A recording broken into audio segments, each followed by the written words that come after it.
നമസ്കാരം. സമയം Malayalam the info ഷോയിലേക്ക് സ്വാഗതം.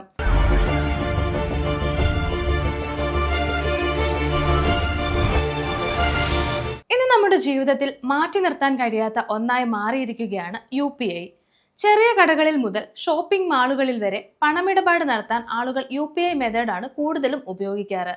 കാർഡ് പേയ്മെന്റിൽ നിന്നും ക്യാഷ് കൊടുക്കുന്നതിൽ നിന്നും ഇന്ന് ആളുകൾ മാറിയിട്ടുണ്ട്. എന്തുകൊണ്ടായിരിക്കും ഇങ്ങനെ ഒരു മാറ്റം വന്നത്? ഇതിനൊരു കാരണം കയ്യിലുള്ള മൊബൈൽ ഫോൺ ഉപയോഗിച്ച് QR കോഡ് സ്കാൻ ചെയ്തോ മൊബൈൽ നമ്പർ ഉപയോഗിച്ചോ നിമിഷങ്ങൾക്കുള്ളിൽ ആർക്കും പണം അയക്കാം എന്നുള്ളതാണ്. കൂടാതെ 24 മണിക്കൂറും UPI പേയ്മെന്റുകൾ ലഭ്യമാണ്. ബാങ്ക് അവധിയാണെങ്കിലും രാത്രിയാണെങ്കിലും നമുക്ക് പണമിടപാടുകൾ നടത്താം.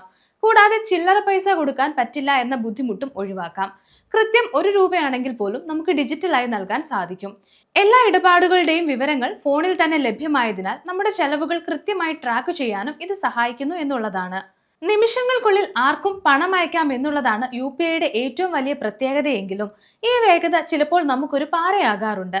ഒരു അക്കൗണ്ട് നമ്പർ മാറിയാലോ അല്ലെങ്കിൽ UPI IDയിലെ ഒരക്ഷരം തെറ്റിയാലോ നമ്മൾ കഷ്ടപ്പെട്ട് അധ്വാനിച്ച പണം പോകുന്നത് മറ്റാരുടെയെങ്കിലും അക്കൗണ്ടിലേക്കായിരിക്കും. ഇങ്ങനെ പണം മാറിപ്പോയാൽ അത് തിരിച്ചു കിട്ടുമോ? RBIയുടെയും NPCIയുടെയും പുതിയ നിയമങ്ങൾ പറയുന്നത് എന്താണെന്ന് നമുക്ക് വിശദമായി തന്നെ നോക്കാം. പണം മാറിപ്പോയി എന്ന് തിരിച്ചറിഞ്ഞാൽ ഒട്ടും സമയം കളയാതിരിക്കുക എന്നതാണ് ഏറ്റവും പ്രധാനം. നിങ്ങൾ എത്ര വേഗത്തിൽ പ്രതികരിക്കുന്നുവോ അത്രയും വേഗം പണം തിരികെ കിട്ടാനുള്ള സാധ്യത കൂടും. ആദ്യമായി നിങ്ങൾ ഉപയോഗിച്ച UPI ആപ്പിൽ നിന്ന് ആ ട്രാൻസാക്ഷൻ സെലക്ട് ചെയ്ത് ഒരു പരാതി നൽകുക. അതിനുശേഷം ഉടൻ തന്നെ നിങ്ങളുടെ ബാങ്കിന്റെ കസ്റ്റമർ കെയർ നമ്പറിൽ വിളിച്ച് വിവരം അറിയിക്കുകയോ അടുത്തുള്ള ബ്രാഞ്ചിൽ നേരിട്ടെത്തുകയോ ചെയ്യുക. പണം അയച്ച സമയം, ട്രാൻസാക്ഷൻ ID, അയച്ച തുക, ആരുടെ അക്കൗണ്ടിലേക്കാണ് പണം പോയത് എന്നീ വിവരങ്ങൾ ബാങ്കിന് കൈമാറണം. ഇവിടെ നമ്മൾ അറിഞ്ഞിരിക്കേണ്ട ഒരു കാര്യമുണ്ട്. നമ്മൾ സ്വന്തം ഇഷ്ടപ്രകാരം അയച്ച പണം തിരിച്ചു പിടിക്കാൻ ബാങ്കുകൾക്ക് നേരിട്ട് അധികാരമില്ല. ബാങ്ക് ചെയ്യുന്നത് പണം ലഭിച്ച വ്യക്തിയുടെ ബാങ്കുമായി ബന്ധപ്പെട്ട് ആ തുക തിരികെ നൽകാൻ ആവശ്യപ്പെടുകയാണ്. പണം ലഭിച്ച ആൾ അത് തിരികെ നൽകാൻ സമ്മതിച്ചാൽ മാത്രമേ ബാങ്കിന് ആ പണം നിങ്ങളുടെ അക്കൗണ്ടിലേക്ക് മാറ്റാൻ കഴിയൂ. പണം ലഭിച്ച ആൾ അത് നൽകാൻ തയ്യാറായില്ലെങ്കിൽ ബാങ്കിന് നിയമപരമായി ഒന്നും ചെയ്യാൻ കഴിയില്ല. ഇങ്ങനെയുള്ള സാഹചര്യത്തിൽ നിങ്ങൾ സൈബർ സെല്ലിലോ പോലീസിലോ പരാതി നൽകേണ്ടി വരും. എന്നാൽ പണം അയക്കുന്നതിനിടയിൽ സാങ്കേതിക തടസ്സങ്ങൾ കാരണം പണം നഷ്ടപ്പെടുകയാണെങ്കിൽ പേടിക്കേണ്ടതില്ല. RBI നിയമപ്രകാരം ഇത്തരം തുകകൾ ഒരു പ്രവൃത്തി ദിവസത്തിനുള്ളിൽ തിരികെ ലഭിക്കണം. വൈകുകയാണെങ്കിൽ ഓരോ ദിവസവും 100 രൂപ വീതം നഷ്ടപരിഹാരം നൽകാൻ ബാങ്കുകൾ ബാധ്യസ്ഥരാണ്.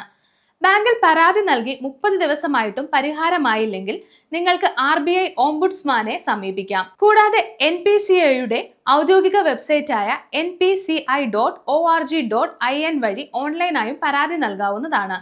പണം ലഭിച്ച ആൾ അത് മനഃപൂർവ്വം തിരികെ നൽകുന്നില്ലെങ്കിൽ അയാൾക്കെതിരെ നിയമ നടപടി സ്വീകരിക്കാൻ നിങ്ങൾക്ക് അവകാശമുണ്ട്.